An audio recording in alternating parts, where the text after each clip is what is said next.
per fare questo? Beh, entro le 8:30 dobbiamo aver finito. Ok, va bene, sono d'accordo.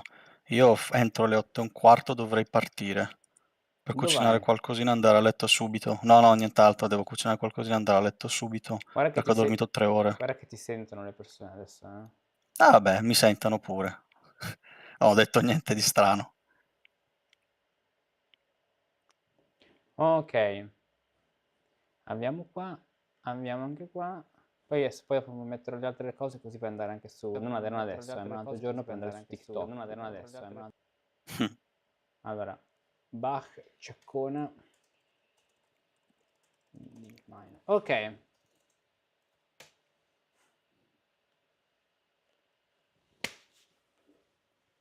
Let's go. Allora, qui c'è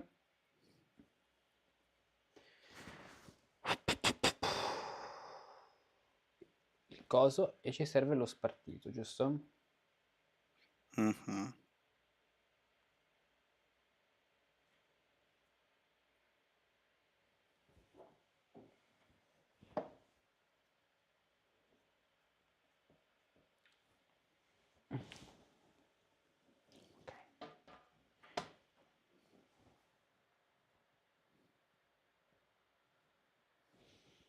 Meglio se facciamo avanti e indietro. Andava bene così. Ok. Ok, qui siamo pronti. Hello Dylan, I can see that you're watching the streaming on Patreon. Hello Dylan. Dylan with 3 E. Chaccon... Ok. Starting the recording. Perfect. Hello Musici. Today we are analyzing with this composition because one of you, Charlie from Mexico, sent me this research paper. I don't know how is that, but that's a good opportunity to read this because it's quite short, 20 pages, and to analyze, first of all, the original scores. So the Bach Ciaccona, the famous Ciaccona. And because my perfect pronunciation is very perfect, we are here with another Musicus Practicus, which will read English with the perfect pronunciation. Go. Hello. Hi. Who are you? Hello, Who are everyone. you? Who are you? What are you doing here? Good question. I'm Musicus GPT. Nice to meet you. You're Musicus GPT, right? That's a good thing. You're the reincarnation, the human GPT, human Musicus GPT. Okay. Exactly. Okay, so here we have on one side we have the paper, and the other side we have the Ciaccona. So let's go. Read it and let's comment this. Famous D minor. Introduction. The famous D minor chaconne is the elaborate, free-composed final movement of a complex work for solo violin, the second partita BWV 1004. The aim of this paper is to research whether and how Bach's chaconne is structurally related to the chaconna, a dance that existed since the early 1600s in Spain and probably came from Peru or Mexico. Oh, Mexico, that's why. Mexico. The tacos Ciaccona. I want the tacos Ciaccona. Go. After a brief outline of the development and characteristics of both the early guitar chaconna before 1640 and the instrumental variation chaconna in the second half of the 17th century, the author will determine how Bach's chaconne fits into the development of the popular dance. I will define the compositional characteristics of the dance found in Bach, as well as the modern and personal influences in the chaconne from BWV 1004.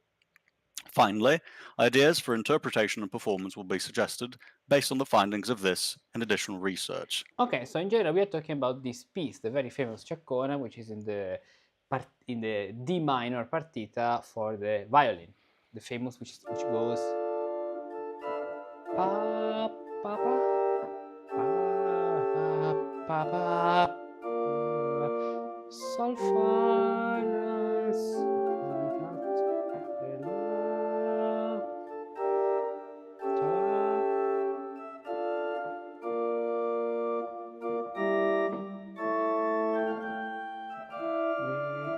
la sol la, fa, la, sol, fa, la, sol, fa, mi, fa, la, sol, fa, mi, sol, fa, mi, fa, sol, la, fa, la, sol, fa, la, sol, fa, mi, re, fa, mi, do, re, do,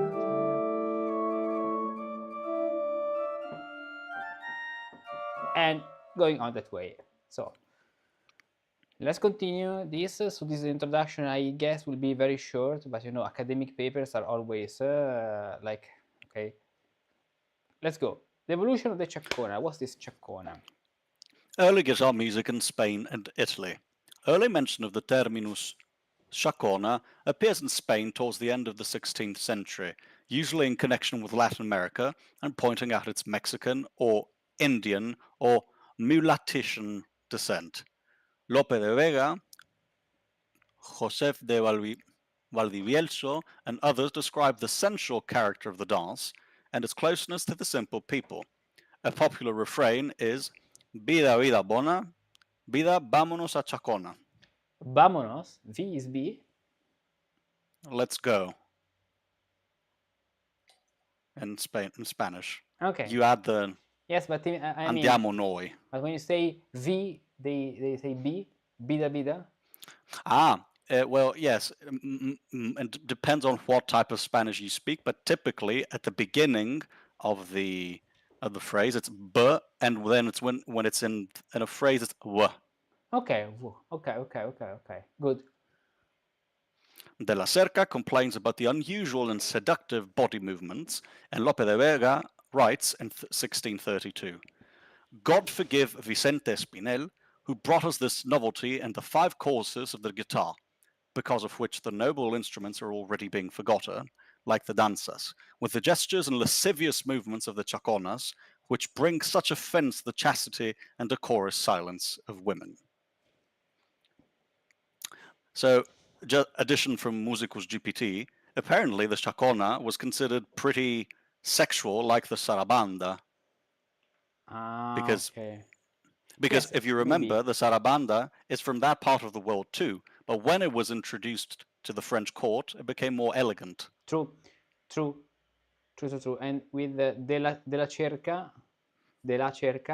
we are in what? So 5 was say de la cerca, vida politica. Okay, so this is something Spanish, but we are in the 1632.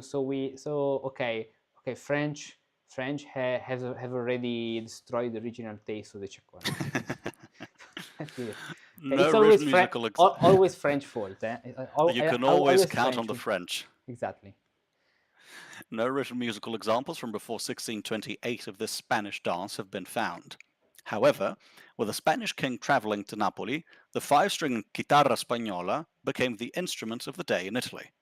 As a result of its popularity, musicians wrote several collections and instruction books written in tablature or a new form of notation invented by the Italians, the alfabeto. So you mean that when the Spanish king traveling to Napoli, the 5-string chitarra spagnola became the instrument of the Napoli? Of course, and when you go to Napoli, anything you take with you will be stolen. How do you say? Stolen from by Napoli, even in that period. So makes sense. Of course, I'm joking. Let's go. The first notated proof of both Ciaccona and passacaglia appears in Montesardo's Nuova invenzione d'intavolatura per suonare i balletti sopra la chitarra spagnola. A very short title. I mean, all'italiana, exactly. insomma. Published in Florence in 1606. See why? Florence. It can be found among his balletti and also appears with guitar accompaniment set to 10 texts of the Ricardiana manuscripts. Oh, the Spaniard Briseno. The Ricardusiana manuscript. The Spaniard Briseno writes Metodo muy facilissimo, a collection of dances which contains 2 dance songs that mention the word Ciaccona in the title. Okay. The specifications in the titles are related to the appearance of numbers and cross signs in the tablature. An older resource shows similar ostinatos and 4-bar groups with a repeated bass formula. The Spaniard Diego Ortiz calls them recercada in 1553. La recercada. the ciaccona evolved quickly from being a popular dance in Spain to becoming part of the instrumental repertoire in Italy in the early 17th century, supported by the popularity of the Spanish guitar. The chordal strumming of the Spanish guitar became wildly popular in Italy, a trademark of the popular music of the day. From a modern perspective, this music seems trivial and a step backwards compared to what happened 100 to 150 years earlier in the secular madrigals of Josquin and Isaac. Isaac's sweet, floral style and Josquin's expressive polyphony had previously been replaced by the monody, a single vocal line free to trace in tone every nuance of meaning in the text, according to Hudson, supported only by an instrumental continuo. The continuo consisted of an occasionally figured bass line that would indicate harmonic structure, but not the exact notes being played. I didn't know this. Okay. Or the instruments to choose. That's a typo, to choose. In monody, the ciaccona would be a popular instrumental piece, also with poetry, that would end the music to a play or a set of dances. Okay. The flourishing time for the guitar ciaccona with its typical bass formula was between 1640 and 1660. It soon became popular among other instruments. Frescobaldi writes the first variations on a ciaccona bass for harpsichord in 1614, and others follow. In the second half of the 17th century, ciacconas are composed for instrumental ensembles, violones, two violins, basso continuo, and spinet. While the concept of variation is extremely popular in Italy from the first appearance of the ciaccona, Spanish musicians, such as Sanz, start writing variations relatively late. There is a hazy boundary between the times when ciacconas were purely dance pieces and when they entirely belonged to instrumental music. As instrumental pieces, they were most suitable for demonstration of the technique of variation.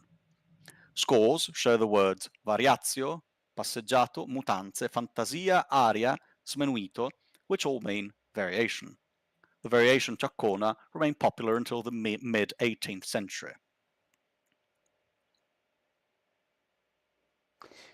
But how can mutanza, fantasia, aria mean variation? Well, I assume that what is meant here is that given that you call it ciaccona and you have the indication variatio or mutanze, I mean, mutanza, you have changes. Okay, fantasia, you can use it according to, in English, you still have the word fancy. Okay, but because you have the bass which is repeated many times, like exactly, and because you have in the framework of a basso ostinato. Okay, yes, okay, of course. So okay. maybe you have a lamento that keeps on going, and you change stuff on top. Okay, true. So this was about Spain or Exactly. in Italy, I think. And now let's see what French did, because they like to change things and to put all Europe in troubles. Let's go. In France, the earlier variation chaconne appeared in keyboard and lute music. Okay. Later, the orchestral chaconne became, like the passacaglia, extremely popular. For examples for solo instruments tend to repeat phrases exactly, like a refrain that alternates with other sections, modulate and break the four-measure phrase length of the ostinato.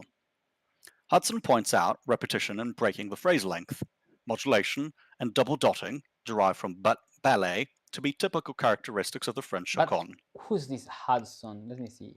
It's someone who the author is citing. Okay. I think someone who did research on the topic.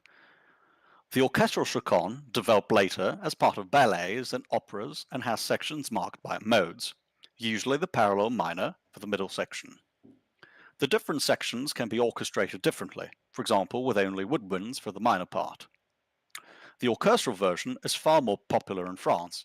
However, it seems to have lost the ostinato and harmonic characteristics. Those were kept alive in the instrumental solo chaconnes of Gautier, Couperin, and Gallo. Gallo. I assume it's Gallo, it shouldn't be Gallot, but it could be out of it. Maybe. The English chaconne was influenced by the two French types and the grand bass tradition. Okay. Germany? Just one phrase for the English. How sad. Right. Okay. German composers in the 18th century tend to combine the Italian ostinato technique with the liberal French treatment of the bass in a chaconne. At the same time, chaconne and passacaglia then that's supposed to be tend, I assume, tend to meld. Vocal chaconnes can be found in Schütz, after Zefiro Torna, Buxtehude, and Bieber. Keyboard chaconnes are known among others by Kuna.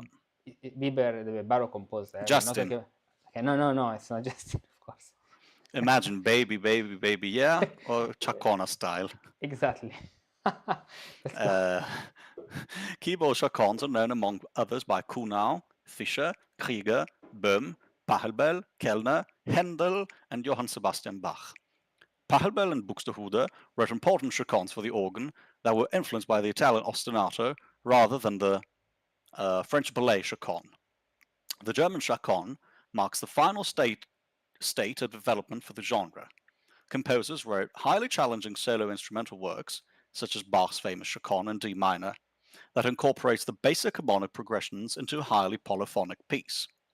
It is the final movement of a violin solo work, a form called senza basso, that had been previously used by Johann Paul von Westhoff, Johann Georg Pisendel, Kühnel, and Bieber. Today I'm having to pronounce everything in 5 different languages. God help me. The art of polyphonic violin playing in Germany had reached very high standards in the late 17th century, and writing entire sonatas and suites for solo instruments without basso continuo was simply the result of the great abilities of performers and composers, who oftentimes played the instrument themselves of the time. Characteristics of the ciaccona. And before we do that, allow Musicus GPT to get a bit of water. Okay, Musicus GPT, take a little water, of course, for you. Now, in the meanwhile, let's start playing. So this is a bass example, bass progression in Ciaccona. Ciaccona, very interesting, with only one hand, but then two. Is this probably a typo? Italian Ciaccona is one hand. By the way, fa fa fa so re re re do. I mean, I'm not so happy because of all these Roman numerals actually, because fa fa fa do sa la, because you want to say just the degrees F major.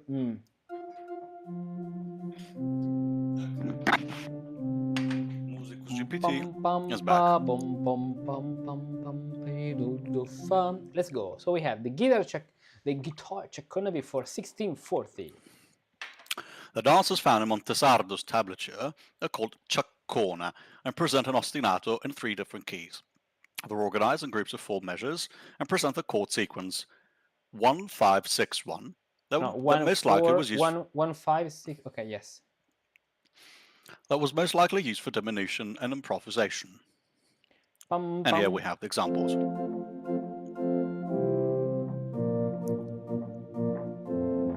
Okay. Outside of rasgueado, music,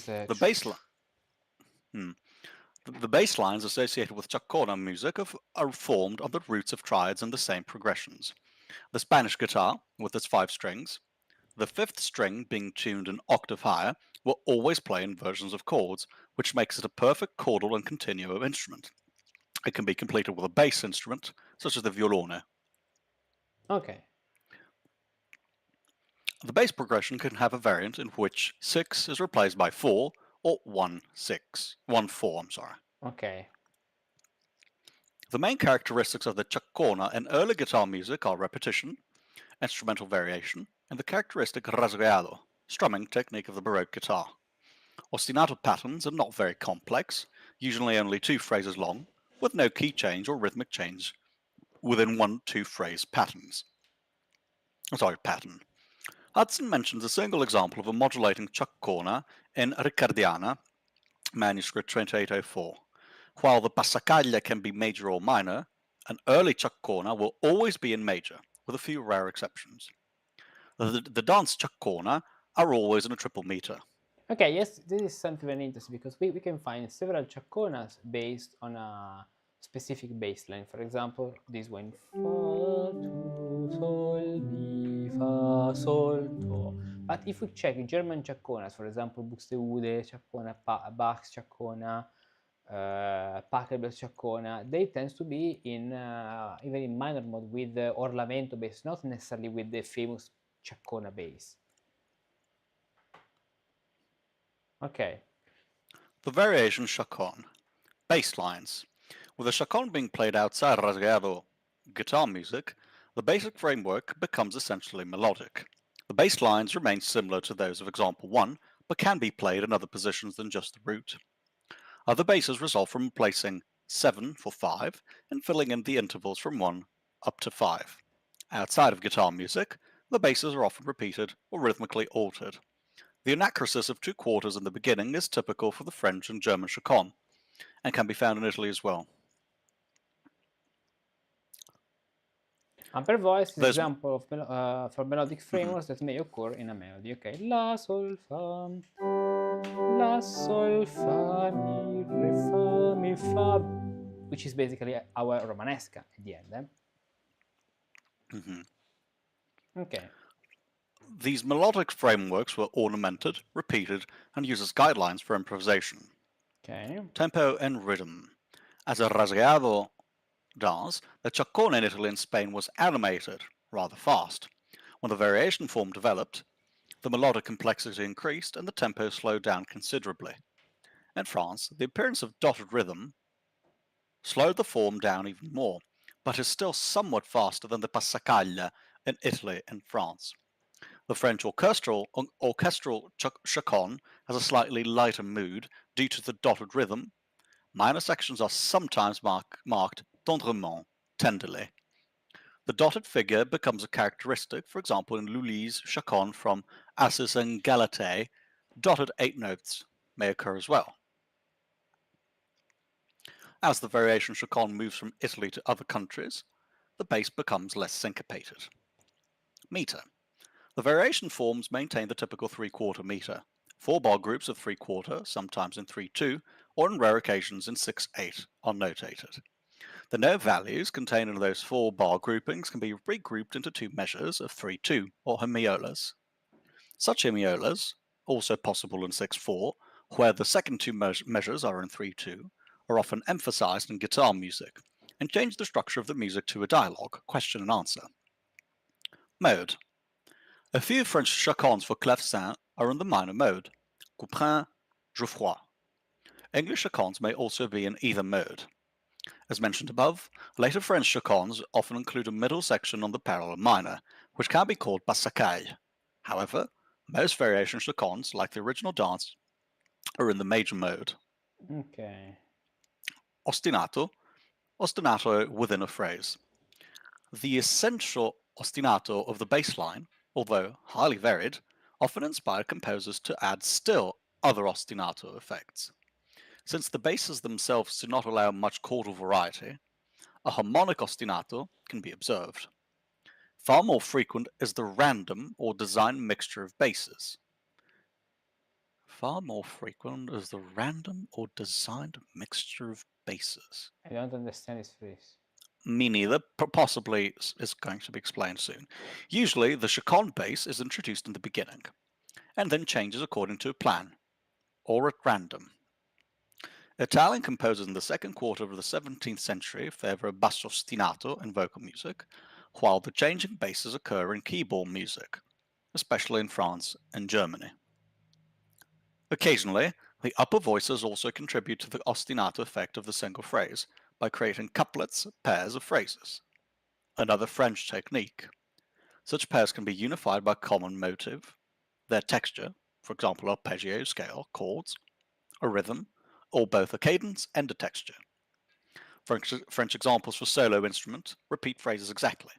Often, a section in a nearly related key alternates with the refrain, and sometimes even the 4-bar ostinato is broken. Pairings are typical for the French orchestral chaconne, where all voices are repeated exactly, except for slight adjustments that help forming a period. The two phrases can be contrasting in dynamics. Hudson provides an example of an echo chaconne. Other ostinato effects are the repetition of a single note, repetition of 2 simultaneous pitches, recurrences of melodic figures in the discant, recurrence of a motive on different pitches, and harmonic sequences, Okay. which is rare. Eco chaconnes, they're very famous today because they are very ecologic chaconnes, of course. Yes, They of mean course. they're green chaconnes. Save the Okay, yeah, planet. exactly. Yes. Save the counterpoint. Save the Chacon lives matter. Exactly. Bravo, Um, exactly. Formal structure, yes. Many chaconas, especially in the Italian guitar examples, are not divided into sections, and they consist of a series of varied phrases. The ostinato and the way in which one phrase varies from another creates a sense of forward motion. Rarely, modulation to nearly related key happens. The Italian examples always use the whole pattern, either with or without variation, and present one variational idea at a time. Musicus edition, it seems like many of the things described here are very characteristic of, for example, the Ciaccona written by Buxtehude in, the Prelude 135, 137, because it's Yes. basically always the same pattern. You always get the same pattern. You have only one different idea at a time. You have repeated notes. So, yeah. Yeah, we're talking about that kind of chaconne, yes. The idea of chain repetitions of the chain repetition of phrases, either with or without variation, is seen as an integral part of the performance practice of the ciaccona. The harmonic scheme of a ciaccona is defined by the ground bass, a bass progression that remains unchanged throughout the piece with small variations and substitutions. Once the music was written down, the melodic phrases begin to lead independent lives of their own. Exactly. So we were talking about this kind of ciaccona, of course. This is Buxtehude Ciaccona. So here the section finishes and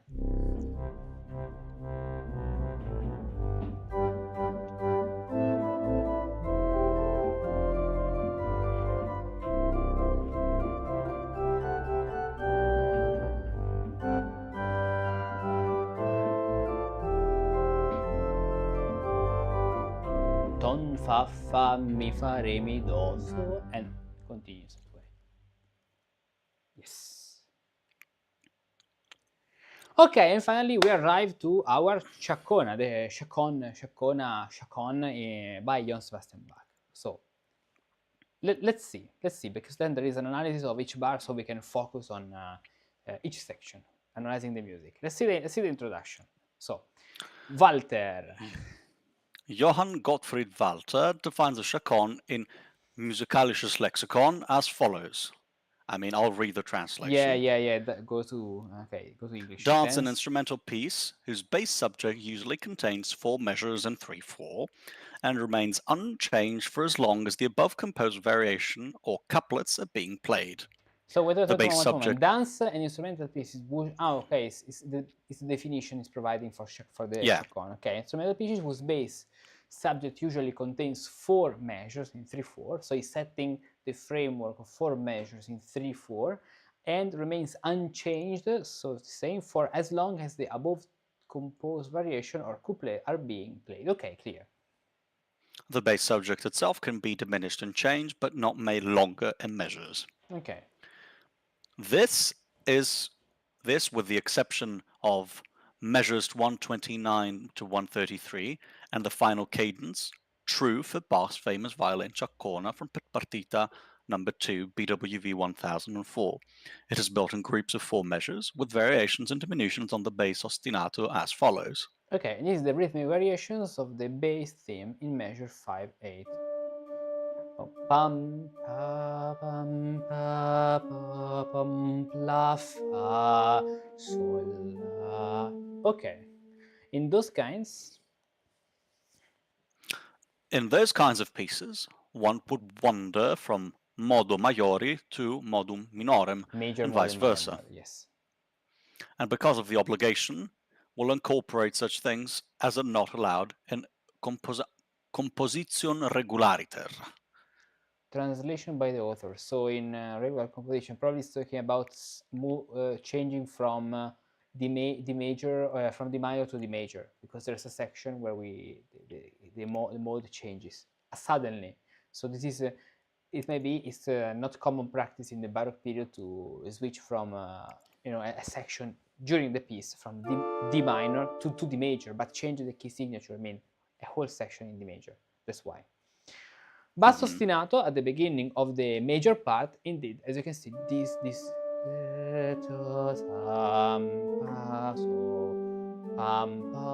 and rhythmic variation of the ostinato. Pam pam fa mi re do fa fa fa. Oh no, wait, fa fa fa mi re do ta ta ra su pa pam. For example, even Buxteudes Passacaglias in that case. Improvising counterpoint on the spot is crazy impressive. Doing anything on the spot that you haven't studied is really impressive. I mean, yeah, if you study 10 years, you can do it. I'm just reading a comment, and don't worry, I'm not getting crazy. But by the way, yes, if you consider Buxteudes Passacaglia, this one, now I show you the composition, we can see that there is a major section, but because the Passacaglia is in D minor, the major section is in F major. So Buxtehude, organ, Passacaglia, in IMSLP, let's check, search it quickly. This one, found it. Do you want a hot take? Eh? Do you want a hot take? Hot take? What? Yeah, if you say a hot take is a controversial opinion. Tell me. I didn't know. Yes. Buxtehude wrote a better Passacaglia compared to Bach. I prefer the one by Buxtehude. Really? Why? Yes. Both are beautiful. I prefer Buxtehude. Oh, okay. And as you can see, we have this Passacaglia. This is the Passacaglia. After this section, re mi fa. Now I have to turn my neck to read it, but I'll do my best to do it. So I'm going to play from this point.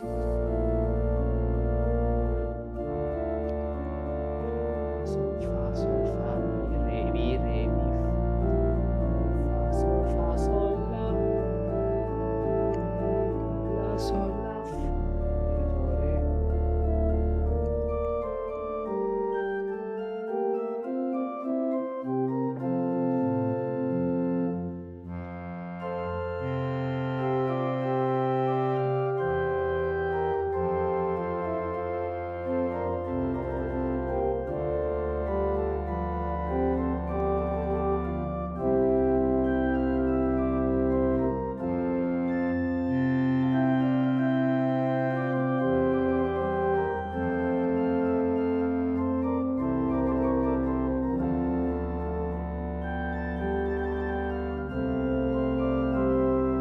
Going on that way. So the major section is in F major. We don't have a change from D minor to D major. What actually happens here in Bach? So this is what probably Walter is talking about. Okay, he's talking about. Okay, let's see. A French chaconne. The three parts of the 15-minute work, major, minor, major, and the dotted rhythm are proof of a French influence. The beginning in minor is resembling a passacaglia, while the bass line ostinato in the beginning is typical for the Spanish Ciaccona. The piece is of course in triple meter, like all chaconnes. While chaconnes in minor are unusual, they exist with Gautier and Galop, and are usually written for a solo instrument rather than for an ensemble. The use of the dotted rhythm, even in smaller note values, is entirely French, and so is the frequent use of melodic pairings.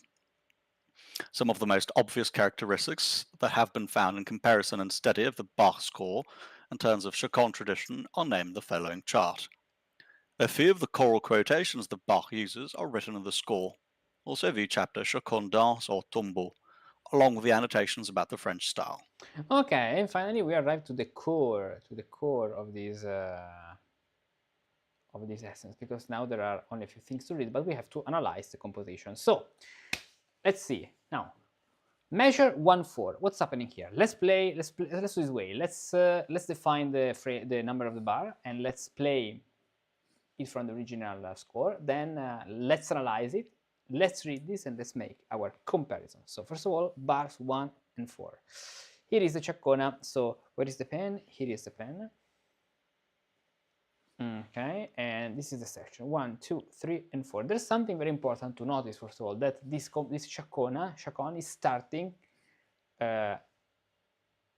with so 2 beats before the downbeat. So when we consider the 4 bar phrase, we have to arrive up to the first beat of the following bar. Okay, so of the third bar actually, because this is the point. This is how it works. This is an interesting technique because it allows us for having a cadence, let's say 5-1 on the downbeat. So the bars is like if let's say the phrasing goes that way: 1, 2, 3, 3 and 4. You see? So in this case, does this mean that, like in the gavotte, the accent begins? I mean, where's the accent? Exactly. This is a thing which is very interesting because allows us to have a very strong downbeat with an accent. For example, here a 2-4-6 harmony, and then the resolution on the second beat. Now let's play the phrase before. Let's play the first phrase. So can you clearly hear the sound, or we can maybe put another instrument, for example this? Yes. So let's go. I think you can hear very well though. 2, 3, 1, 2, 3, 1. La, sol, fa, la, and where is the thetic point? Ta, tan, ta, tan, tan, ta, ta. Of course, there is a preliminary thesis here. When we talk about dances, you compose a lot of minuets. There is a preliminary thesis, and in the minuet, it arrives on the downbeat of the second bar. In the gavotte, the same, but the gavotte starts before. Of course, we're not now. This is not a gavotte because this is a triple meter. But the first preliminary thesis is here, and then there is a descending movement, which is very interesting. So important to notice is that the first part is ascending. Re mi fa. At the end, it's a re mi fa. If we consider re mi fa, of course the top re is not present because of the re la, the harmony, but then it continues. Re mi fa ascending, and then the second part la sol fa la sol fa descending. The structural notes, of course, sol and fa. This is the structure. So 2-4-6 harmony, 6-5, okay?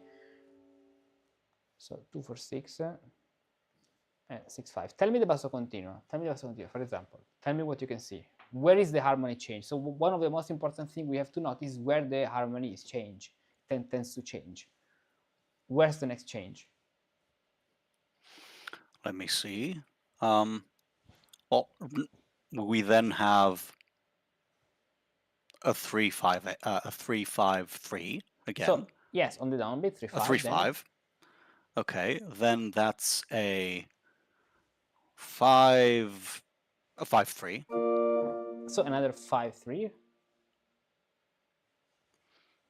Then that's a 5-3. Yes, another 5-3. Then we have a 4-6. Okay, but why do you say 4-6 and you don't say 3-6? Because at the end we have only the 6 and the octave. So how can we distinguish the 4-6 from the 3-6 here? Because if you look at the numbers, there is a 6 and an 8. Okay, I mean, I interpret it as that since you have the 5-3, which comes after, like a cadenza doppia. I don't know, cadenza composta. So, but it's not a matter of the cadenza composta because this 5 at the end can even go to the 6, so to the 3-5. It's not a problem. The point is that, of course, we're approaching a cadence to D minor, so another voice which we can put and which is very important in this section, this style, is a long D. Imagine a long D. Re,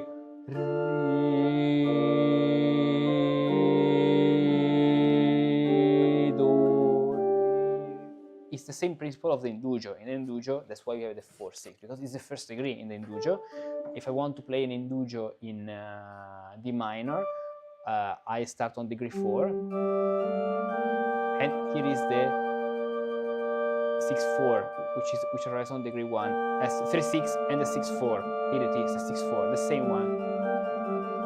Re, do, re, and then on the very last it resolves, correct.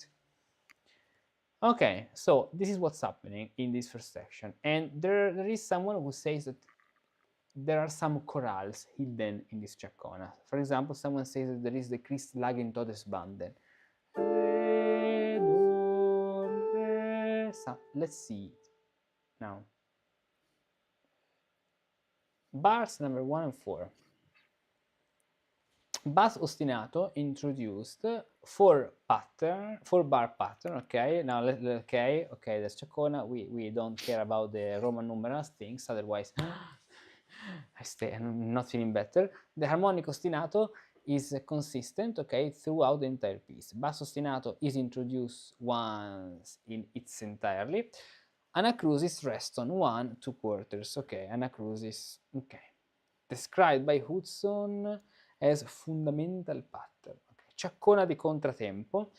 Okay, origin Spanish and Italian Ciaccona, around blah blah blah, using French and German, Ciaccona. Okay, now measure 9/16. Then we have rhythmic variations of the pattern base.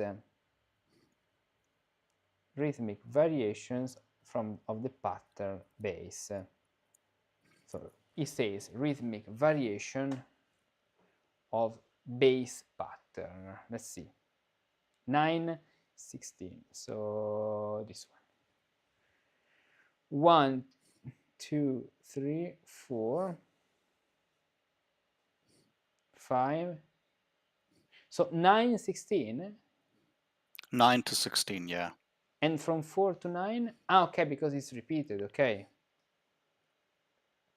Okay, it's repeated with some, okay, with addition of another thing. Okay. So there's the repetition. Okay, because it's 4 plus 4 at the end. There are 4 bars plus 4 bars.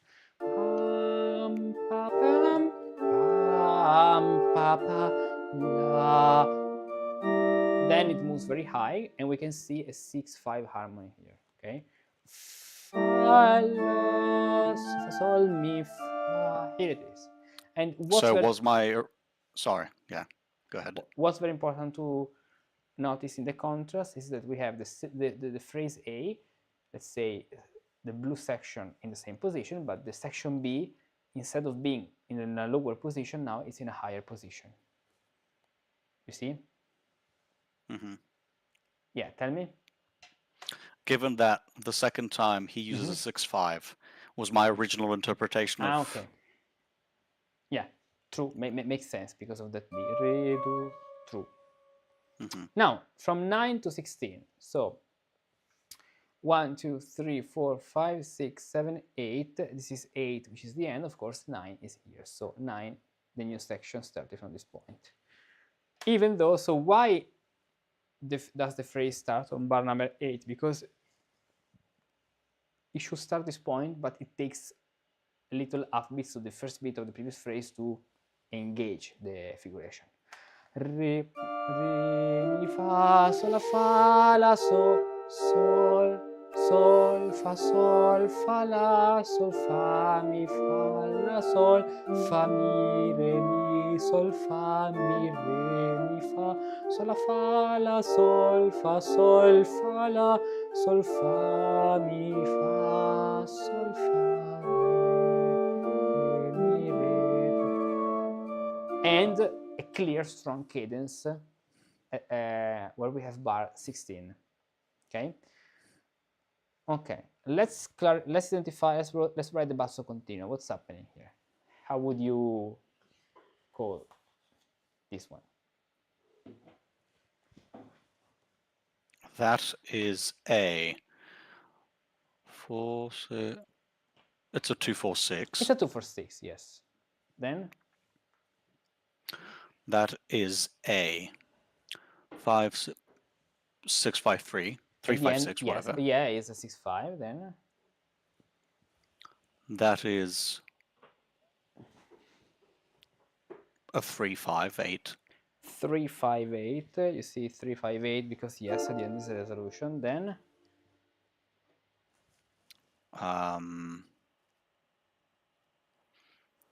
Okay. What is that then? I mean, do we consider any change? Wait, of do course we? here. Yeah, because the But that's harmonize. sorry. No, I saw that was a D. Okay, that's a 5-3 again. Yes. Okay, and then we have E. I mean, that's a.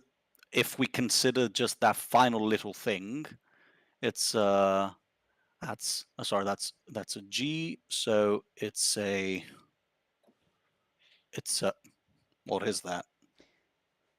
It's a 5-3-5-7. No. Bravo. Yes, it is because imagine that you are a continuo player and you have only the continuo, the bass. That's exactly what you tell the continuo player to play. Okay. It is because these are appoggiaturas.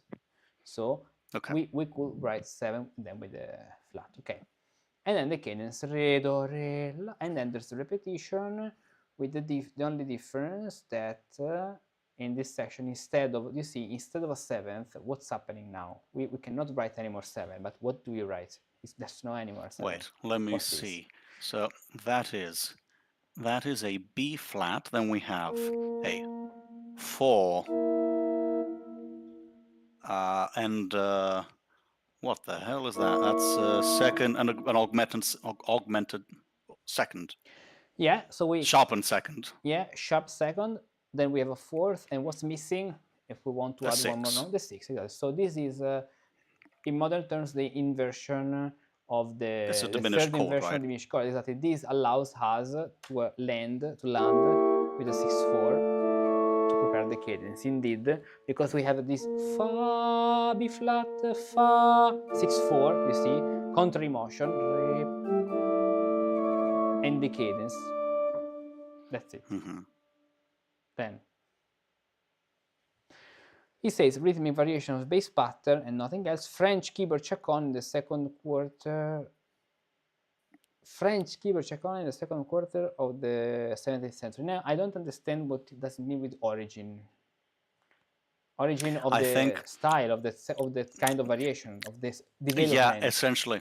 Yeah, because the author explained the different types of elements that you had in the various chaconnes, and here the author's saying that you have various elements from various traditions because the Germans tended to use many things together. Okay. So the fact that you're, for example, varying the bass pattern is something that the French did in their keyboard chaconnes.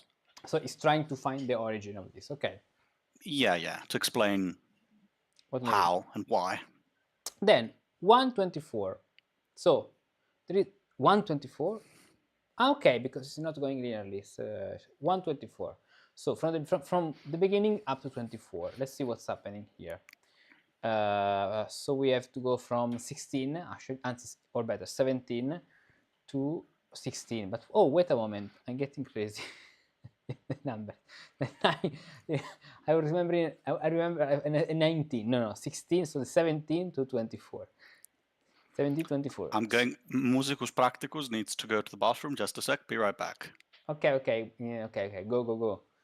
I didn't know actually that an artificial intelligence needed to go to the bathroom. Sometimes the AI needs to reset. You know. Okay. Yeah. Okay. Resetting. Be right back. Mute the microphone. Mute the microphone. Okay. Now, let's continue playing this. So we are at bar 17, 16. Re, mi, fa,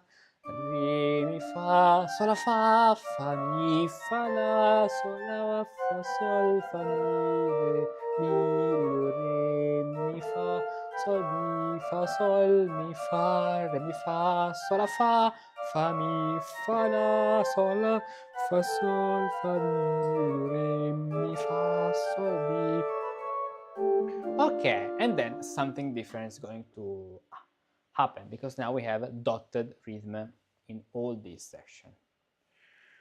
Re, mi, fa, sol, la, fa, re, mi, fa. So what we had before actually in the middle, re, mi, fa, sol, la, fa, la, sol, fa, la, sol, fa.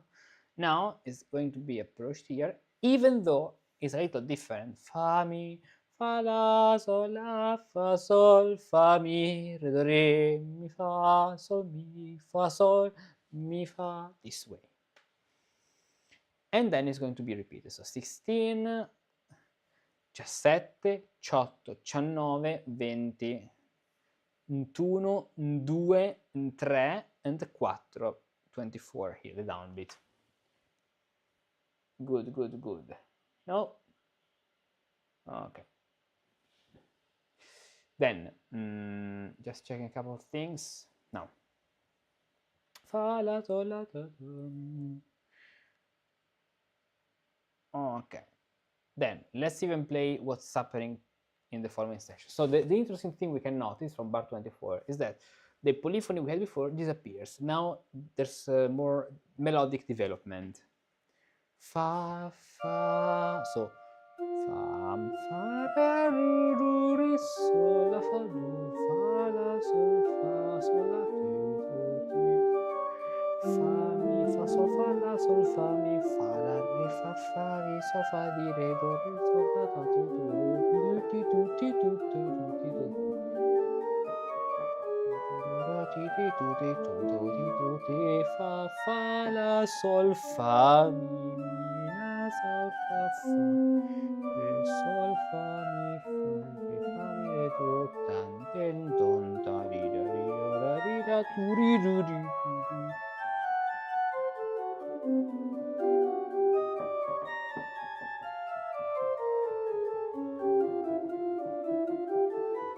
Okay, are you back? That Perfect. little passage there was very interesting. I was interested in the chromatic notes there. Yes, yes. So let's see. After this section, we have the melody, as you can see from bar 16, that passes to the soprano. And the beginning, so the red section seems to be the same, so seems to continue the same way. Re, mi, fa, sol, fa. But then there is a kind of lamento bass. Now, it's a little different if you think about that, because there is a C sharp in the bass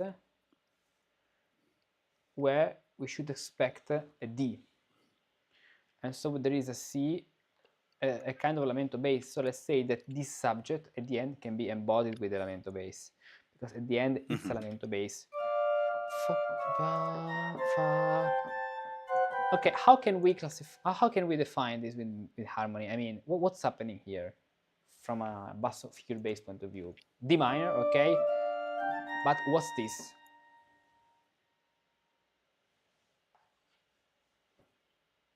Nothing. It's the same harmony. Yes and no, because when we are approaching this music, remember that the violin cannot sustain long sounds. That's why in this writing we don't have rests. Oh, should I think that? Okay, so that B flat in the top is kind of a. It's a sixth. It's a sixth. A sixth. 3/6. And what's up? And what's the harmony we have here? Tell me. Is it a diminished seventh? Yes, at the end we write seventh. I mean, yeah. Then that's. I mean, what's the structural note there? Do we take the 6 or the 5? 6/5? What do you think? We have the 7th. What is the resolution of the 7th? To the 6th. And so? Okay, so just 6. Exactly. It's like, you know, Fenaroli number 4. Here it is. Then?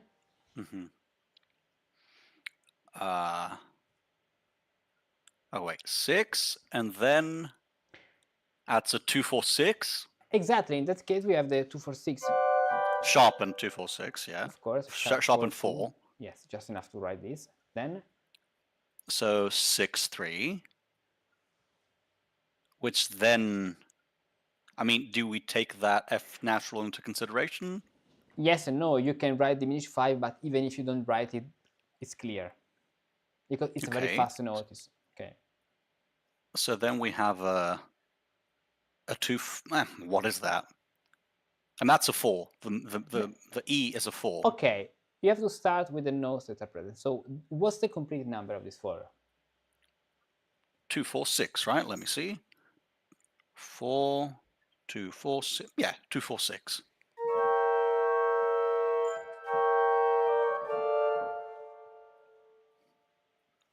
Two, 4, 6, right? And then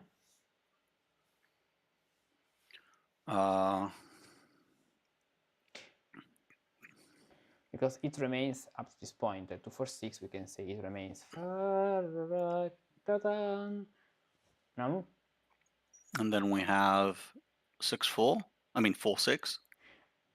Here is a very interesting point because, you know, basically they are parallel sixth. In that case,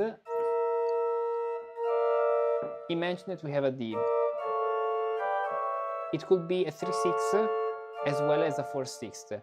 But because we know that we have a 3/4/6 harmony, it tends to resolve over a 6/4. Probably it will be a 6/4. You see? Okay. Then they remain parallel sixth, parallel yeah, just thirds, to do the cadence. Exactly. So if I want to add a note which can work as a bass, it's just along 8 A. That's why it's 6/4 and then 3 sharp.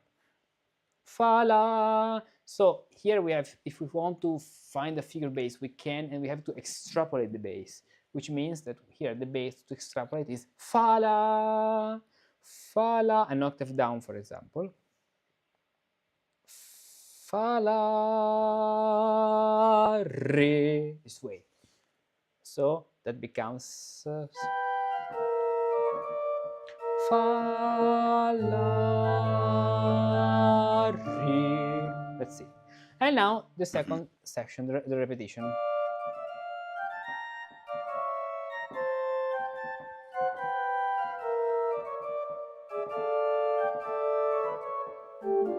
And even here with the difference, what's happening here? What's the chord in the figure bass? What would you write? With the G sharp, you mean? Yeah. I mean, that's wait, it's a diminished thing. Let me see. No. So that would be... No. I wait. diminished thing. wait. I wait. I mean, it definitely does. I mean, it leads on to a 6/4, right? Okay, yeah, there's a diminished fifth. You mean that? Yes, there's a diminished fifth at the end. So wait, so it's a 3, 5. 3, 5, and that's 3, 5, 7. 6, right? No, 7 would be F natural. Sorry, it's a D. Okay. And what's very interesting is the Neapolitan turn. Mi fa, mi fa. In D minor, the Neapolitan cadence is exactly there. Fa la sol la. You see it? Yes, but hold on. Why do we say that it's a 3 instead of a no? What did I said 3, 5, 7. You said it's a 3, 5, 6. Why? Just because we have the D. Okay, yeah, it's okay. It was the no. It's not the D. It's the E. 1, 2, 3, 4, 5, 6. It's the E. The 7th would be F natural. Would that be wrong? Wrong what? To write 7, diminished 7. Yes, it's wrong. It's wrong because diminished 7 but why is would this. Yeah, but why would that be wrong in that context? I mean, we did assume that some notes existed. Do you just say that, well, we actually already had the E, so that's the note we're going to assume is there? He already gave us the E. He already gave us the E. Even if it comes a bit later, we don't care. It's the note that we're going to assume exists over the G sharp too. But wait a moment, but the E is at the same time. There's 3 notes, they work at the same time. I don't understand the question. Sorry. Wait, is that supposed to be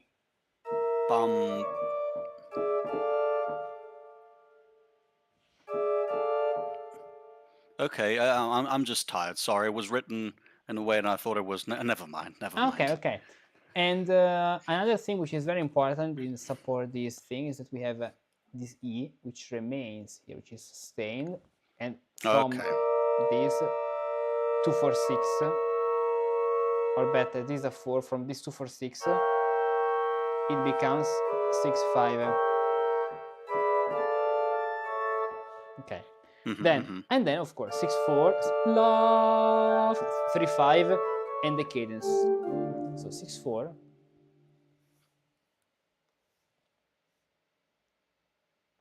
5 4, and then a 3. Okay, good. And he doesn't really give us the. He doesn't really resolve the C sharp where it should resolve, right? Not in the voice where you want it to resolve. No, of course. No, it is resolved. Do, sol, fa. Yep. Of course, this is a composition for a solo instrument, so it's totally normal to do these things, of course. Okay.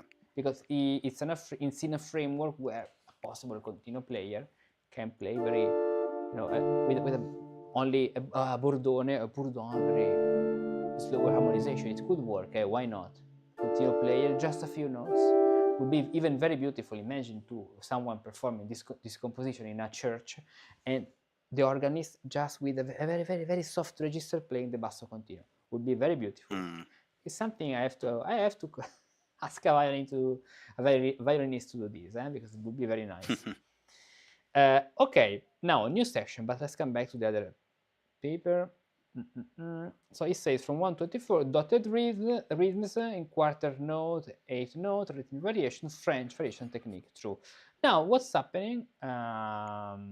So up to 25, it says repeated melody through 4 variations difference in different voices.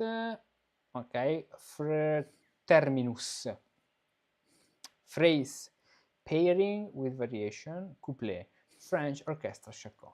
Then from bar 26 to 37, and then I don't know why there is a big gap from 37 to 89. Poor Bach. They cut this from the beginning. Probably there was nothing unusual that was not already said. I don't know. We'll discover it. But have you ever bought a pair of scissors and but you need another pair of scissors to open it? That's the problem. Lowest, no, so what's going to happen? Lowest voice veils Ciaccona bass, while upper voice sequences melody. Voice sequences melody. 2-part polyphony incorporates the basic harmonic progression into a highly polyphonic piece. Baroque polyphony. Okay, Baroque polyphony. Let's see what's happening. So from 24, and one of the very interesting things is that we don't have any more polyphony in a very strict way. I mean, here there is one, in the previous section, there is one there more note played at the same time. From this point, it's mainly one note, which sometimes, just, so it's like if the bass is going to gradually disappear. Here, it's there, but then from the following line, it's not anymore there. It's disappearing. And so,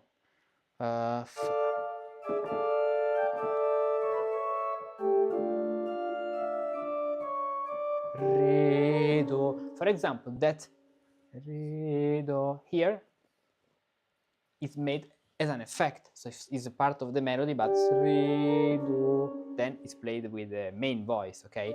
Re, do, fa. Even here, the first note is clearly put there, and the second note, la, fa, it's part of the melody. You see? Fa,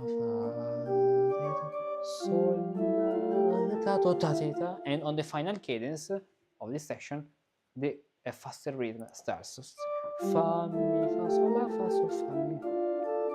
And with this 5-1, the bass disappears.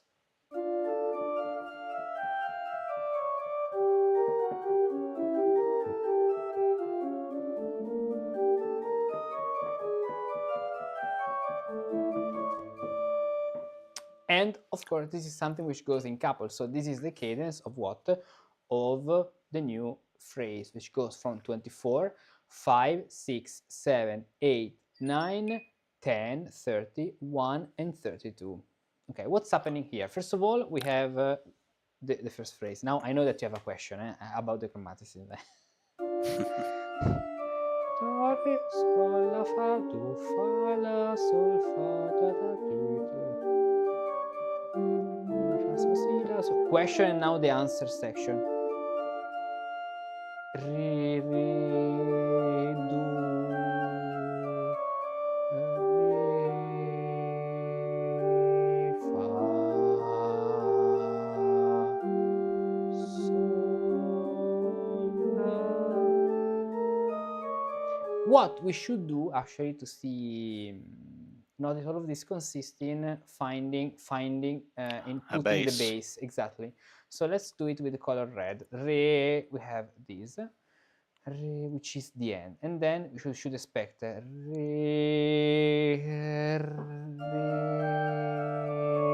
re, do. Even here, re, do. This do is part of the harmony, so there is a 2/4. If I want to play basso continuo, and if I want to continue to play the bass, I would play a D with 2/4 harmony. Re, do. Then it's very important to notice how Bach stays clearly put the second note of each bar. Fa, re, fa. Then fa, sol, la, re, sol. Now our G takes the G sharp instead of a regular G, as before. You see? Sol. So this is our bass, G sharp. Sol, la, re. And this is the bass. Okay, tell me about you had something to say. I know. Where's the G I sharp? perceive the attraction. You can feel the tension. See Yeah. the G sharp? Why? Do you know why? Because we have the Neapolitan turn of G minor, because this is the Fa super in G minor. What do I say? It's D minor. In D minor. And the D, do, re, to, and then the augmented degree 4. But wait, I get that. I don't understand how we can find both the E flat and the C sharp. What's the bass there? The bass there is this is B flat. Is B flat. The bass is B flat. And if I want to write the harmony, we're talking about a 3/6. You see, the 3/6. This is a passing tone. Indeed, it's approached and left with stepwise motion, so that's a passing tone. And the structural notes are the red notes, 3/6. So what are the what is the meaning of E flat and C sharp? Just turning around the following structural notes. D, D, D, D.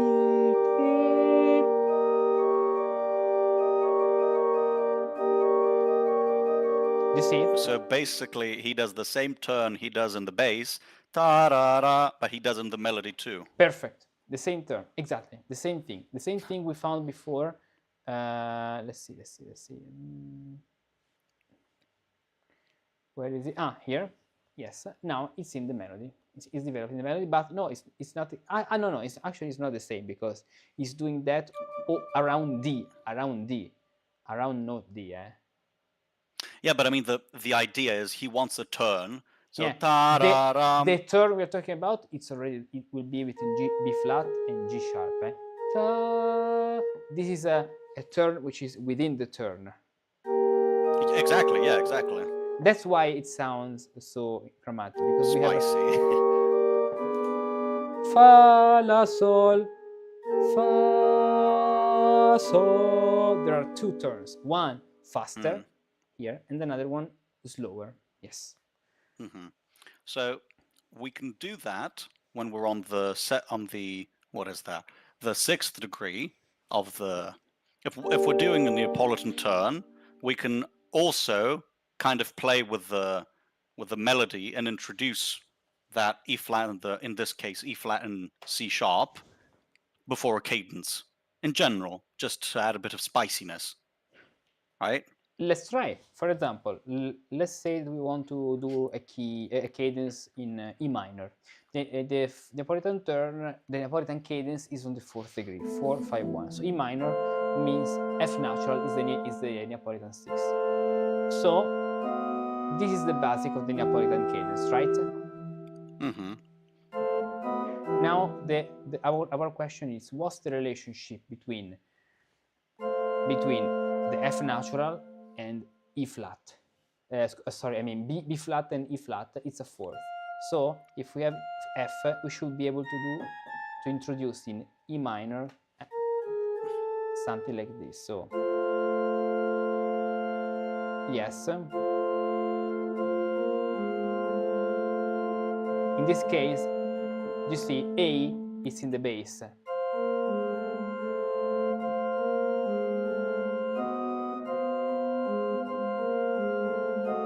So it's something which doesn't work at all in the bass. But instead of doing this cadence this way, where we have this in the bass, let's do this cadence where we have C in the bass. So yeah, the sixth as he did it here. Exactly. And so we can do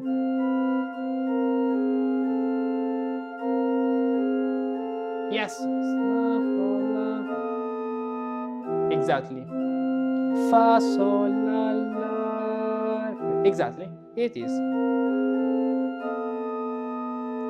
But wait, he did.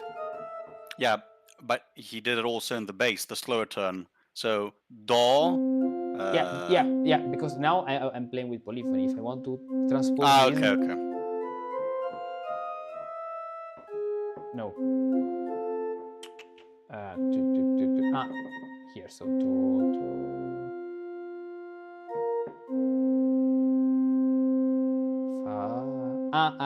because this is A starting from this point.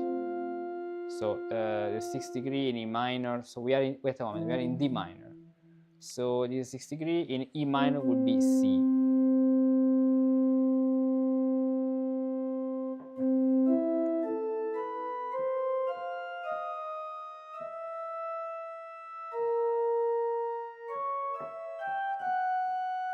This.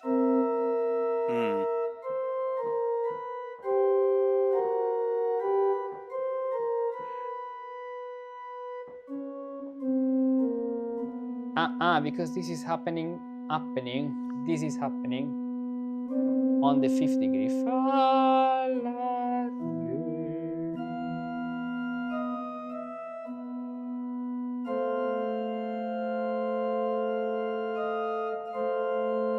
Okay.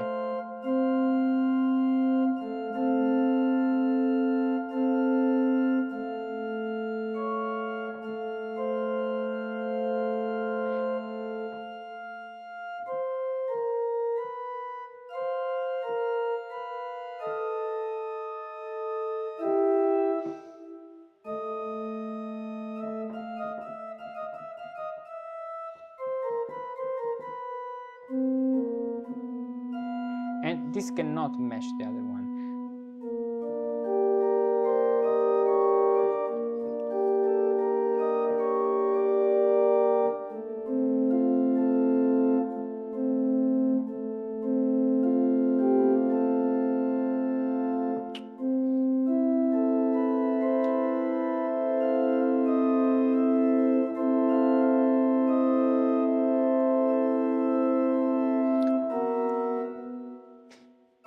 A sharp, no? Exactly. Yes.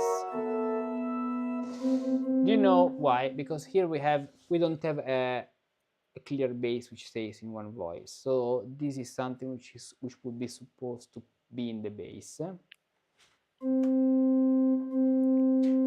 We should do this in the bass and run into that A sharp. And as we go up,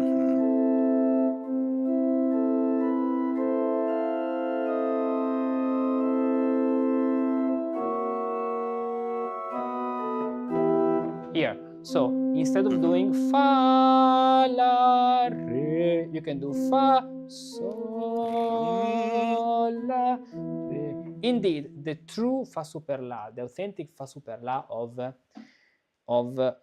D minor is the one in the top, at the top. The other one in the bass is the 4th degree, which is rise. So in E minor, the 4th degree, which is rise, is A sharp.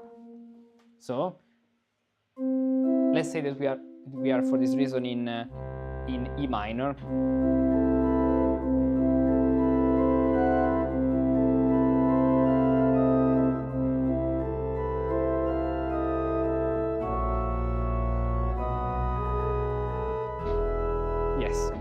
let's do it in another key. Tell me another minor key. C minor.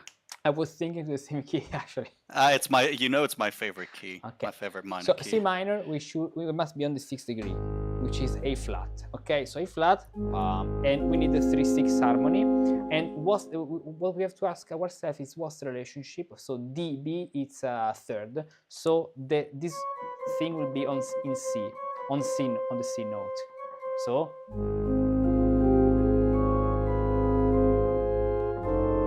And then you go to F sharp, because in the bass you have these two notes, A flat and F sharp. So,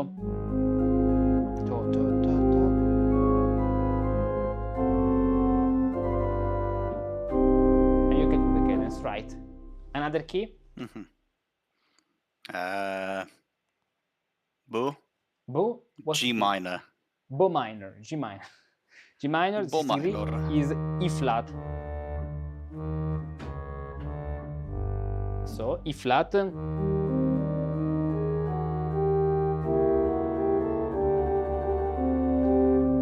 This is the passage, okay? You can even practice this on the organ. You do an opening.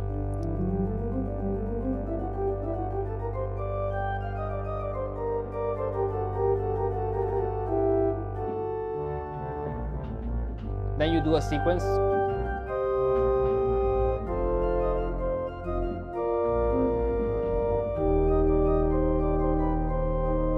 And when you are on E flat, you can start somewhere. What did we say? No. We're in C minor, so we need to be G minor. No, we're in G minor. Yeah, you're right. G minor. So.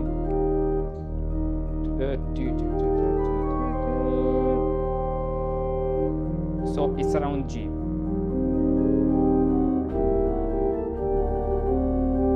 And then you can do the cadence, okay, this way. Okay, right, let's continue. So from bar 32, okay, it's included with up to, so within this bars, 32.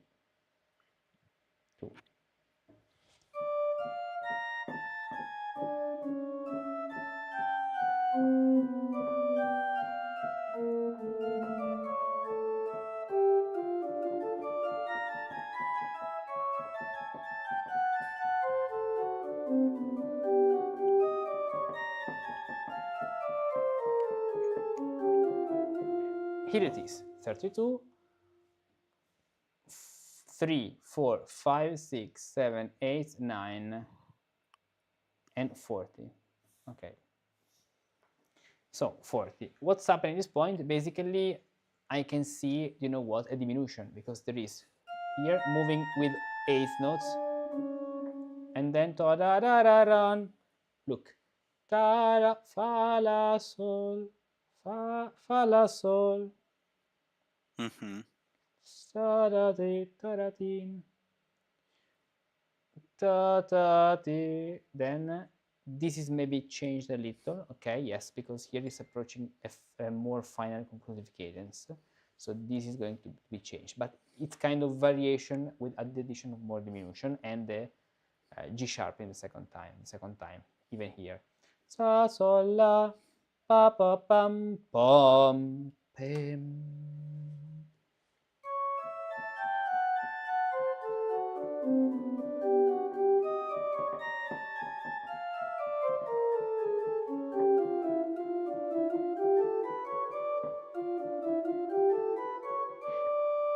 And fa da da da da da da da da da da da da da da da.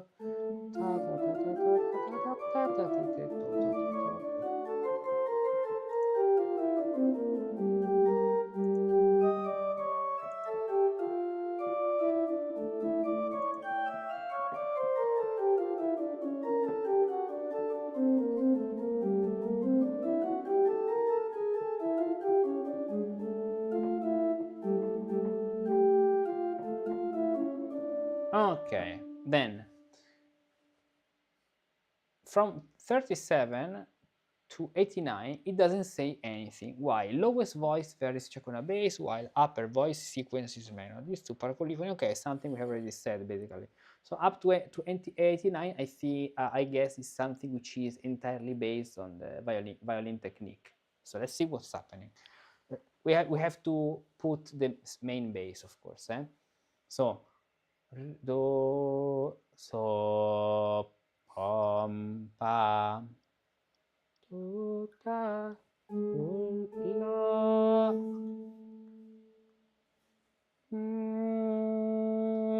re, re. Here, there's the chromatic bass. So what comes this point is not anymore the 2/4 on the downbeat, but it's this one. You see, where we have the C sharp and C natural. Do, fa, mi, ta, ti,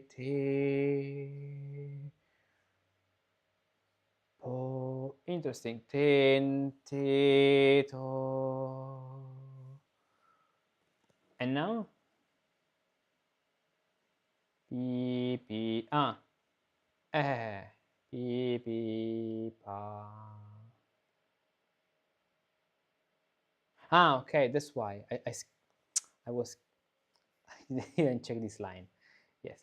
Tente, pop, beep, beep, pop, pop, pam, pi. So G sharp, to, G sharp, ta. So I can even do this way. I can even write it here. Sol, la, re, re, do. Oh, do. Look at this. So the chromaticism here is in the bottom, and now it's in the top. You see? Ta, ta. Okay, yeah. So it's not actually at all varying the bass. The bass, of course, it changes because the chromaticism, the chromatic passage now is in the top.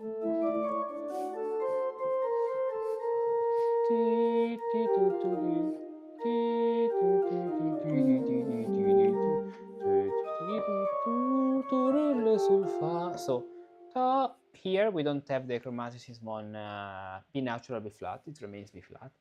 Fa, sol, la, re, do, fo. Look at this. It's very clear that here we have a C natural because the harmony is going to become becomes 2/4, you see. So with the bass, maybe I can get rid of the trombone or the how to say. No, don't say it. Don't say it. I know what you're trying to say. Don't say it. The bassoon. Exactly. The bassoon. I won't say that. Okay.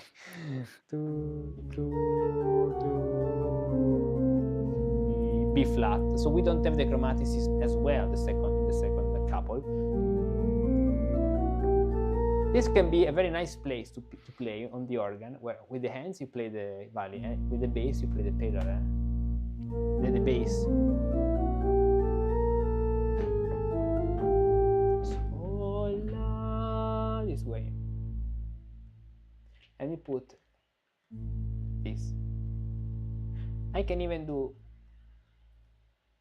That's the bassoon. Bassoon is better. This way. So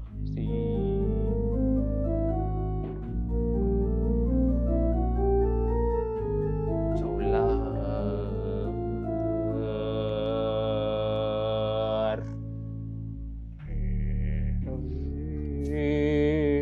So Tell me. That F sharp, you see where you have the B flat in red? Yes, it's because basically it's using a G minor scale. Yeah, we're basically in G minor for that. Yeah. Yeah, because On the third degree of G minor. yeah, it's like so. Yeah, exactly. It's exactly like in the Indugio, in F major, in Indugio, when you have G minor harmony.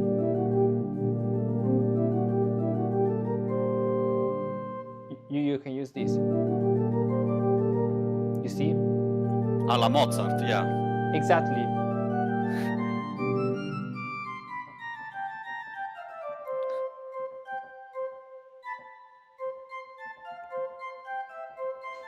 You see, alla Mozart, yes. Ton tan te. Now, fammi re do. And now the harmony starts to change because we have C natural.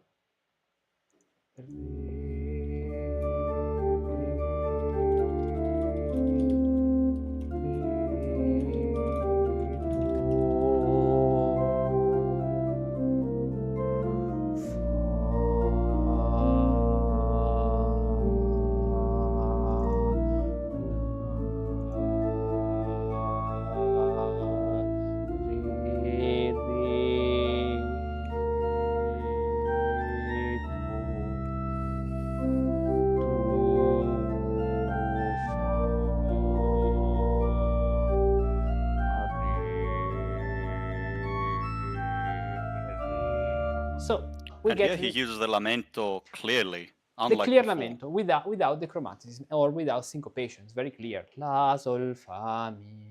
Up to this point. And from this point, something new is happening. And let's count 40, 41, 42, 3, 4, 5, 6, 7, 8, 9, 10, 11, 12, 13, 14, 15, 16, 41 più 16 fa 56, 56. This is bar 56. Now, the other section which has 41 comment is più 16 fa 89. 57. Yes, but 89. Really? Oh, I'm... No, but wait a moment. I counted from 40. Ah, io non so. Tu hai detto 41 più 16. No, 40, 40. Ah, ok. Anche perché Solo per non impappinarti. 56 can be divided by 4. So that's Sì. okay. That's good. Ta ta te fa so ti tu pa. Here is the Bach the organist. Here we can see Bach the organist.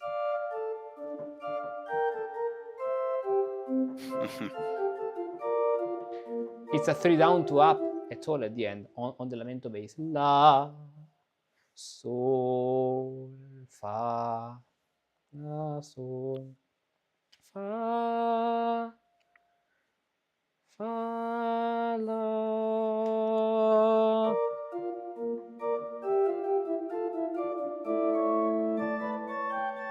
Re, tu, fa, la, sol, fa,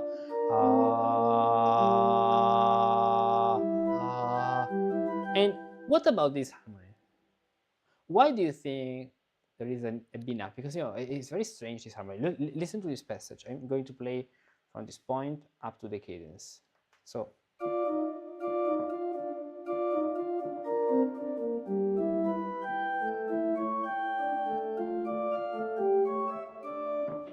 it's very strange, that harmony. Why? You know what that is? Yes, I know. It's what the reason why people complained that Bach was using random notes when playing continuo in church, and they fired him. That's why.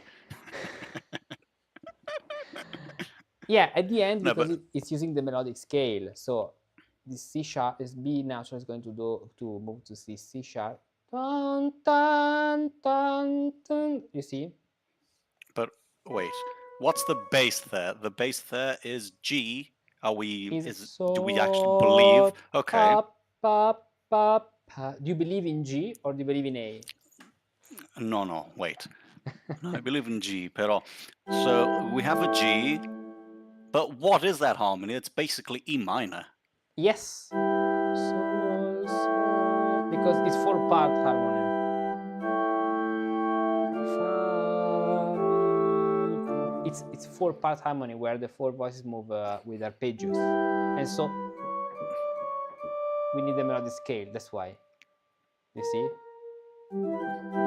Otherwise, you would have the augmented second. So you have to imagine 4 voices: sol, sol, fa, mi, re, and mi, mi, fa, sol, fa. You see what I mean? Okay, so the other voice does So the bass si, says do, re. C doesn't exist. Eh. Fa, sol,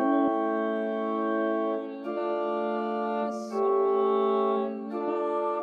While the tenor, mi, the blue, so the tenor is blue, light blue. Mi,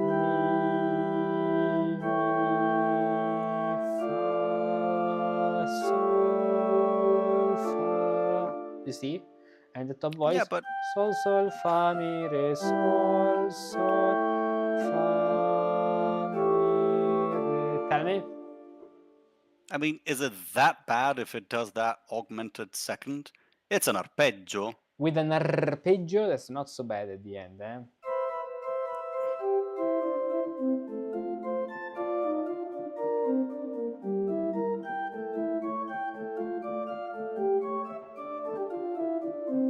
Oh, he wanted be natural, let's say be natural. No, fine, yeah, but it's okay, right?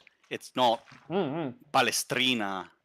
So it really depends if you want to think more about the horizontal dimension or the vertical dimension. Here Bach Yeah. is focusing on the the polyphony. Yes. Okay.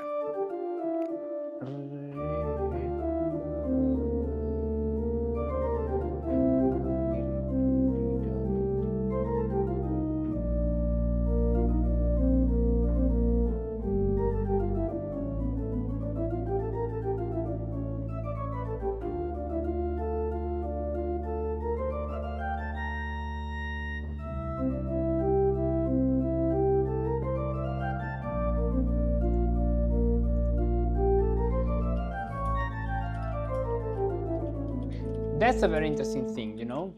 Look how in the middle of the melodic scale, Bach uses C natural, and B flat, while on the very end of the melodic scale, he uses C sharp and B natural. Wait. Play that again, please. Yeah.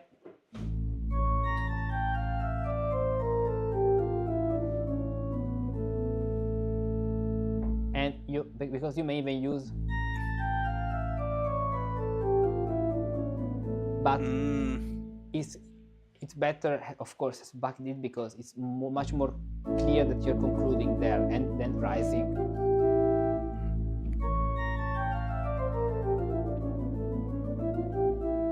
Yes.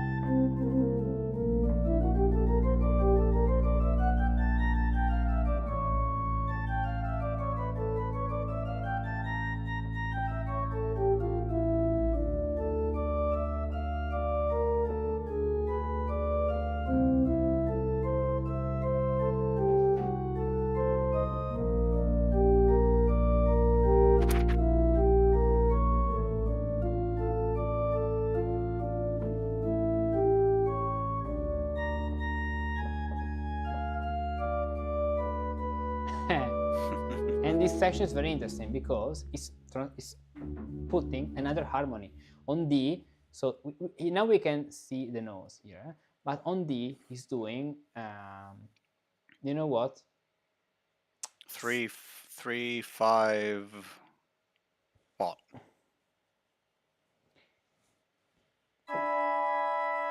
He's starting with the 6, but then from this point, from G, then becomes diminished 7. So basically 3 augmented 4, 3, 4, and 6.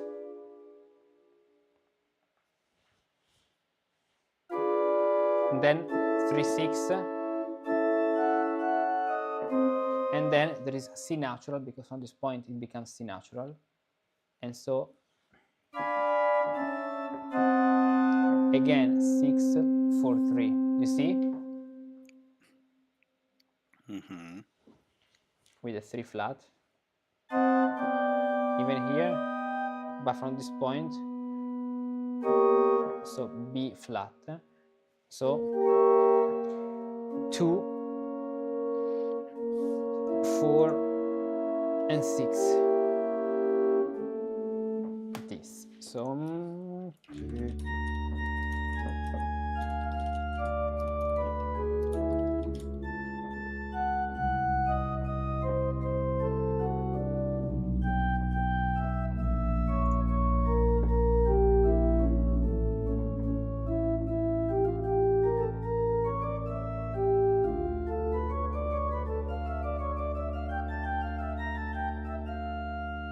then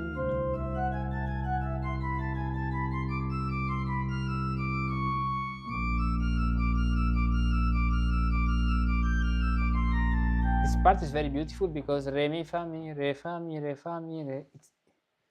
It does re mi fa mi re fa mi re fa mi re. Do you know what? Hello? No. Okay? Hello. Because it goes with so the unit, the idea takes 3 fa mi re, but the rhythm, of course, the measure is binary. So it's a kind of not binary subdivision, not binary at all. Okay, because re mi fa mi re fa mi re mi fa mi re fa mi re fa mi re fa mi re fa mi re fa mi re sol fa mi. So it's very interesting. Eh? But before that, he did something. I think I saw you play something quite weird. Yeah. So what's going on? You see? Basically, Yeah. What? Mm-hmm. D in the bass with D minor scale. Yeah. The famous 6 we already know. Now he's using this note C natural as A minor 3 6. So A minor melodic scale. Okay. And it's 6. So exactly as B flat is a 6 over D, A C natural F is a 6. No, wait. Ah no. Yeah. That's why it was weird, because where we have the bass with C natural, and it takes fa mi re do. You see, C natural and C sharp. That's why. You see? Mm-hmm.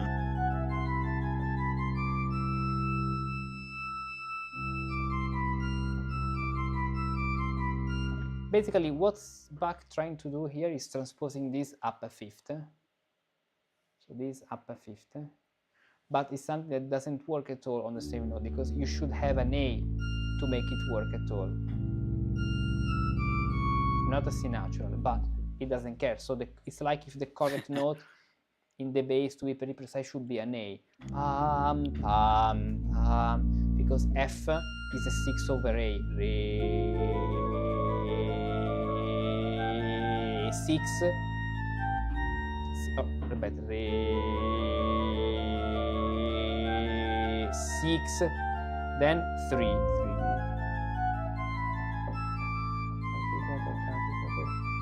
6. That's why.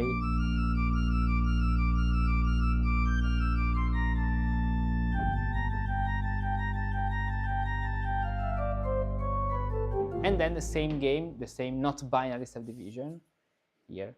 And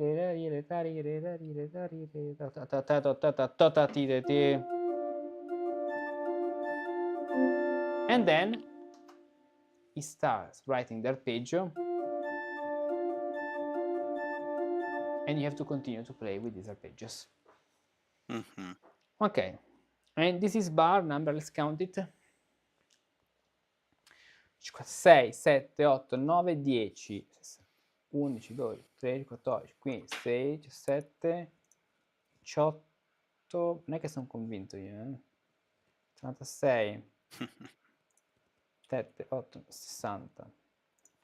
1, 2, 3, 4, 5, 6, 7, 8, 9, 10, 70, 1, 2, 3, 4, 5, 6, 6, 76, 8, 6, 7, 8, 9, 10, 80. 1, 2, 3, 1, 2, 3, 4, 5 e 6. 86. Yes, and then there is a new section here. It's very long, this piece. We cannot finish today. No. We'll finish Guarda now. che t'ho mandato un attimino perché fra un attimino devo scappare che mi stanno chiamando, ok? Ok, sì, ma tanto ti sentono tutti se parli, eh? Ah, vabbè, mi sentano, non ho detto una grande sorpresa. Oh, why do you insult people? People here is not here to get insulted by you. By the way, and then there is this section which is a arpeggiated chord for 8 variation. Okay, now we will continue the analysis next time. But just to finish, let's read this. Do you think that you have 5 minutes to read this? Yeah. Okay, so Yeah. let's continue the analysis in the next video, next time, next streaming, anything will do. But now let's see. Let's read this. Bach, dance or tombeau? What do you say? Bach, Ciaccona? Bach's Chaconne, the final movement of the second partita, is a legendary unusual piece. In her 2001 published book, Helga Thone investigates the background, symbolism, and hidden meanings of Bach's D minor Chaconne. Her findings show that the unusual length of a piece, the encrypted numbers that represent names, and the use of chorale melodies in a highly polyphonic structure are all hints that Bach wrote a tombeau for his first wife, Maria Barbara Bach, who passed away in 1720 in Curtin. The bass lines and melodic anchors are quotations of his own chorale melodies, without words, whose meanings and the order in which they are used constitute a mass for the death of his wife. They remain inaudible until pointed out. Bach uses them in some instances as a cantus firmus, for example, in measures 133 to 174 of the major part, Vom Himmel hoch da komm ich her. The chorale is not only one of the most famous Bach has written, but also has a resurrection theme, which goes along with the sudden major of the middle part in measure 133. Bach's masterful use of cantus firmus technique and elaborate polyphony seem to bridge the chaconne back to Josquin and Isaac, herein recalling the beauty of liturgical vocal music. Recent recordings of ensemble versions with violin or lute and vocalist have shown the inherent lyrics and liturgic frame of the work. Let's see Bach one moment. also engraves Bar 133. It's even true that on that version we don't have the number of the bars. We don't care. Next time. So continue. Bach also engraves the name Maria Barbara, Barbara, at the beginning of the piece, because it's in the in honor of his wife. Coffin bara is Coffin bara. Maria Coffin bara. When adding up the letters of her name according to their position in the alphabet, one will end up with a number. By giving the notes a number equivalent, A1, B2, etc., sharps and flats add a 0, C sharp is 30, the two sums can be compared and appear to be the exact same. While this knowledge might not be of much help to the performer who is concerned with the execution of technical difficulties, it adds another level of understanding and biographical depth to the piece. In some instances, elaborate melodies can be underlaid with words of a chorale, which supports a clearer idea of musical phrasing. Example, the words Wie soll ich dich empfangen are represented by the melodic quote, as shown here. The beginning of the phrase is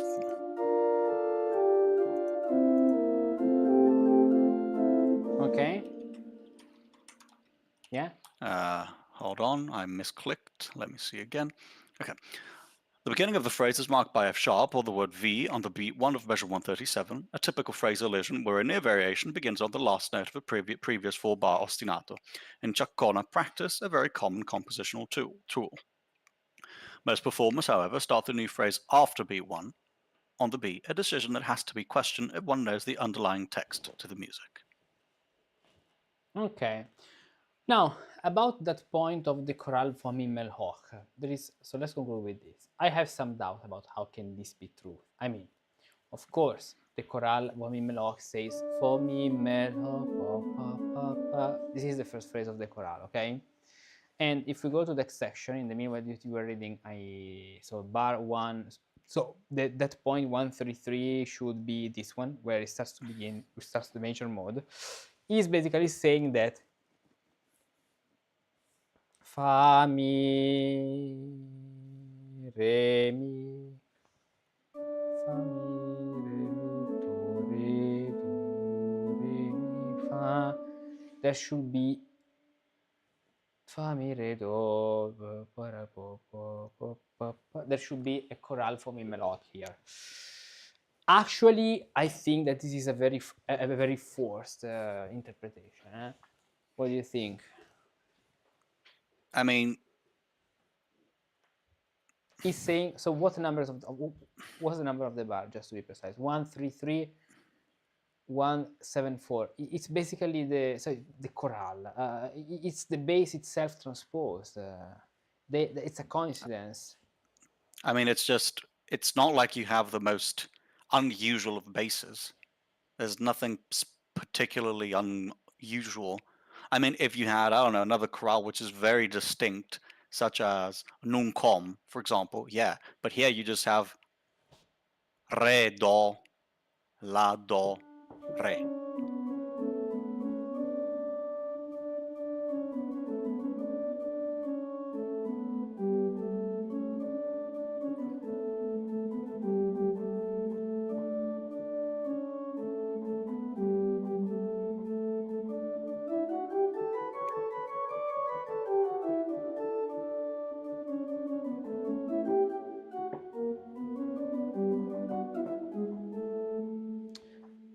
I think it's a very forced interpretation. We all tend to want to see things that aren't there sometimes. True. I don't believe so. I don't believe that Bach wanted to put that chorale here, because it's very similar to the bass. It's yes, it's a speculation which it's a confirmation bias. We want to see things. Exactly. We want to see things and then we see them. True. Okay, perfect. Time has come to go to eat to the lunch and the lunch. No, ma che lunch? No. Dinner. No, I know, but that was a quote. You know it? No. Wait. Shish. Don't you know shish? I don't think I do. Oh no.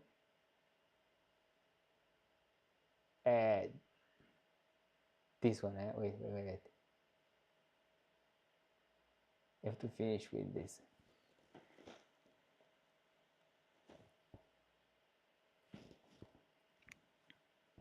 Ah, yes, of course I do. My mother who cry in the I TV can't when hear it, but